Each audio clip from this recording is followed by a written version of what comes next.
Hello! Today I want to talk to you guys about something called the green arrow moment. I have a little visual here. It's my cute little marble board and my not so perfect bell curve, but it's going to be good. Okay, so when behavior happens, usually there's an escalation pattern or period. So it's usually they're playing really good. So for example, Charlie's playing trains and it's going well.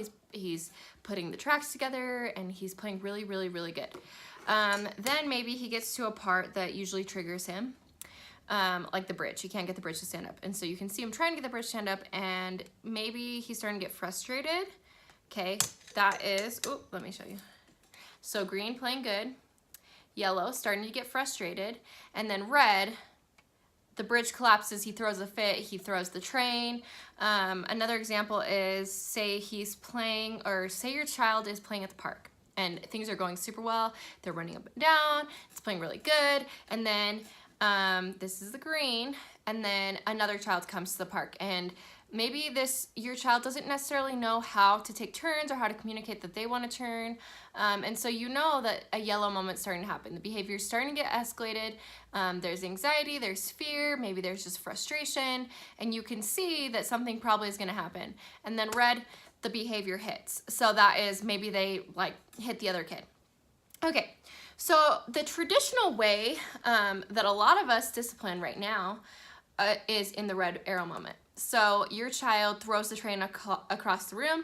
All right, you're done playing with trains. Let's talk about it. When you throw the trains, it makes a hole in the wall and it's not nice, and you're trying to explain all the reasonings why they shouldn't throw the trains right here in this red moment. Okay, so obviously we want to set limits, but when we try to teach in the red moment, it's A, reinforcing the behavior because you're giving so much attention to this negative behavior, and B, it's not effective because they're in this part of their brain that is not thinking logically at all. And so what's happening is they're in this emotional reaction state, and sometimes it's like poking a bear. It's like they've already erupted, and at this time, if we're trying to teach, then it's hard. But at the same time, we want to be able to have that discipline and set that limit and not let them get away with these kind of things. So how do we do that effectively? How do we do that without reinforcing the behavior or without making things worse? Say you're at the park, and I'm just going to tell you what the red would look like here. So the child hits another child. So you take the child down, you sit them down, you look them in the eye, you say, oh, you hit this child. You need to make it right. Look how they feel. Look what's happening. Your child's crying, their child's crying, and you're just giving so much attention to it. You're making eye contact and you're just going through this whole monologue speech because you really want them to understand how it wasn't nice. Hey, bud, I'm making it. Okay, so let's flip it. Let's teach in the green arrow moment. So what would this look like in the train example? The train, do you see green? Point to green. Green. Good job. In the train example, you know that the bridge is a frustrating time for him. You know that he's usually going to cause some sort of eruption at the bridge, okay? So you're either sitting there to help him with the bridge, or you're teaching him how to do the bridge when he's playing really nice. And just repeat, teach the bridge, teach the bridge, teach the bridge. That's like a physical learning example. When he starts to get frustrated with the bridge, prompt what you taught him, okay? So you're not giving attention here. But here, you can also teach, you can hold it, but you have to hold it up high.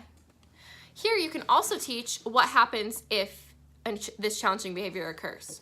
Okay, so you teach it here. You say, okay, you're gonna build a bridge, and if you get frustrated, that's okay. You can be mad, but you cannot throw the train at the wall or we're done, okay? So then, when this red arrow happens, you don't have to explain all that. You just put away the trains. He knows, you've already talked about it, he's in an emotional state, you put it away, and it's done. Not giving tons of attention to it. Okay, at the park, okay, so maybe your child has a recurring behavior good job, baby, of hurting another child on the playground.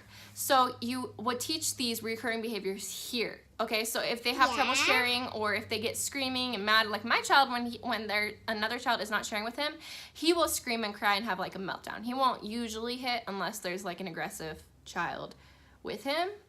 But aggressive child is just their way of handling their emotions because they just can't process them yet. So it's not to say, oh, your child's like a bad kid or anything. It's just how they manifest their frustration. And he will usually do it internally and meltdown. So anyways, in these green, yellow arrow moments, what we would do is talk about when it's somebody else's turn, we wait. And when it's your turn, you can have a ride. And then when it's not your turn, you wait or play here. And so we talk about turn taking. We talk about this kind of thing. If somebody takes his toy, then he can come get mom. Or if somebody takes a long turn, you can come get mom. Or, like, because he's really little, so he can't really work it out himself. But yeah, point to this green one. So before we go to the park, when we sit there, we say, but if you throw a fit or if you hit a friend, then you're gonna have to not play with that activity anymore. So say he's playing with the slide over and over. If he does that, we move him away from the slide. Okay, he has to not go back to the slide. We're enforcing the rule that we set here, but we don't have to talk about it because we already talked about it here. So then we're not giving all the attention to this red arrow moment. So I say to don't teach here because it's reinforcing, but I don't think I've told you guys when to teach it. So you teach when the child's in a really neutral state. They're able to process what you're telling them. Their emotions are in check. They can connect the emotion and logical, but once they're here, they're all in the emotional state, and so they aren't going to understand.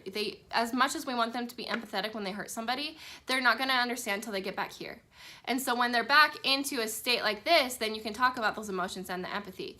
But here, you just enforce the rule that you created back over here, and then come back to the moment and the monologue later. And I mean, in fact, they don't even learn with monologues, but you can do learning, role plays, and you can talk about different like what if situations. So on the way to the park, oh, what if someone takes your toy? What will you do? Oh, what if we have to leave before you want to go over? What will you do? And you just go over these scenarios and you teach in the green arrow moments when they're still in this awesome mood. So like Charlie, he's in a really neutral mood right now. So this would be a green arrow moment. Can you see green? Green, but if he was having some sort of fit right now, I would not be trying to teach him about trading or taking turns or anything like that. But if there's a reoccurring behavior, then definitely teach it and say that there's going to be a consequence if XYZ happens, but then also go back to what you want them to do. So, for example, at the park, if you say, okay, we're going to go play on the slide, but if you throw a fit or push someone on the slide, then you won't be able to play on the slide anymore. Okay, so what are you gonna do on the slide? And like make sure they understand the consequence, but then be like, how are you gonna play on the slide? Are you gonna play nice on the slide? All right, go play nice. And with a focus on the positive. Okay, so that was kind of a lot. I hope that made sense. But when I talk about the green arrow moment, that is the time to teach. That is the time that your child will be most receptive to teaching anything, okay? So if your child's frustrated because they're tying their shoe and they're throwing a fit, after they've reached that point of frustration is not the time.